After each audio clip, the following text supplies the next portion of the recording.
പൂരനഗരിയിലെ കലോത്സവ വേദികളിലൂടെ തെക്ക് വടക്ക് നടക്കുകയായിരുന്നു ഞാനിന്ന്.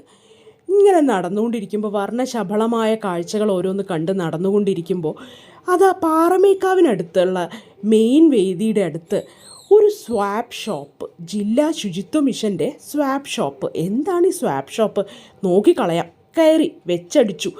അവിടെ നോക്കുമ്പോഴതാ കുറേ കമ്മലുകൾ ഇരിക്കുന്നു, ഒരു പാത്രം ഇരിക്കുന്നുണ്ട്, കുറേ ദൈവങ്ങളുടെ ചിത്രങ്ങളുണ്ട്, കുറേ പുസ്തകങ്ങളുണ്ട്, കുറേ ക്ലോത്ത്സ് ഉണ്ട്, കുറേ ജീൻസുകൾ, ഫ്രോക്കുകൾ ഒക്കെ കാണുന്നുണ്ട്. ഷോപ്പാണ്, മനസ്സിലായി. കുറേ ഗവൺമെൻറ് ഒഫീഷ്യൽസ് അതിൽ നിന്ന് ഒതുക്കുന്നുണ്ട്. എന്താണ് പരിപാടി എന്നറിയാൻ ഞാനവിടെ ചുറ്റുപറ്റി നിന്നു.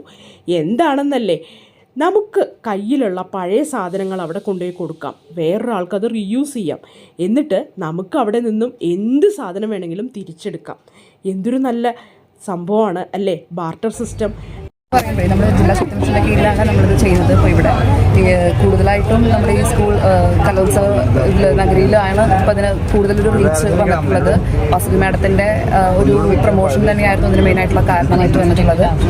ഇപ്പോൾ ഇതെന്ന് പറയുന്നത് വെച്ചാൽ നമുക്ക് പുനരുപയോഗിക്കാവുന്ന, നമ്മൾ യൂസ് ചെയ്തിട്ടുള്ള സാധനങ്ങൾ മറ്റുള്ളവർക്ക് ഉപയോഗിക്കാവുന്നതാണെങ്കിൽ നമുക്കതിവിടെ കൊണ്ട് വയ്ക്കാവുന്നതാണ്. നിങ്ങൾക്ക് താല്പര്യമുള്ളവർക്ക് അതിവിടുന്ന് ഇഷ്ടമുള്ള സാധനങ്ങൾ എന്താ വെച്ചാൽ എടുക്കാം. മറ്റുള്ളവർക്ക് യൂസ് ചെയ്യാൻ കഴിയുന്ന തരത്തിലുള്ളത് എന്തും.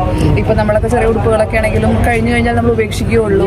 കുട്ടികൾ താഴെ ഉണ്ടെങ്കിൽ നമ്മൾ കൊടുക്കുകയുള്ളൂ, അല്ലെങ്കിൽ അത് അവിടെ ഇരുന്ന് പിന്നെ നമ്മളത് കളയുകയും ചെയ്യുള്ളൂ. അപ്പോൾ ഇതൊക്കെ ഒരു മറ്റുള്ളവർക്ക് ഒരു വലിയ രീതിയിൽ ഒരു സഹായമാവും. പകരം പൈസ നമ്മൾ ഇത് കൊണ്ടുപോകുന്ന വസ്തുക്കൾക്ക് നമ്മൾ പണം ഈടാക്കുന്നില്ല എന്നുള്ളതാണ് ഇതിൻ്റെ ഏറ്റവും വലിയൊരു പോസിറ്റീവ്. ഉള്ള വസ്തുക്കൾ എടുക്കാം. അങ്ങനെ ഒരു ജീൻസും 2 ഷർട്ടും കൊടുത്ത് ഞാനും എടുത്തു ഒരു കാർപ്പറ്റും ഒരു സുന്ദരൻ പുസ്തകവും. അടിപൊളിയല്ലേ? ഇങ്ങനെ കാശ് കൊടുക്കാതെ സാധനങ്ങൾ കിട്ടുന്ന ബാർട്ടർ സിസ്റ്റം നല്ലൊരു പരിപാടി തന്നെയല്ലേ? ഇതാണോ ഗാന്ധിജി സ്വപ്നം കണ്ട കിനാശ്ശേരി? എല്ലാവർക്കും ഇഷ്ടപ്പെട്ടെങ്കിൽ like and subscribe. Learn and grow with skip. Thank you guys.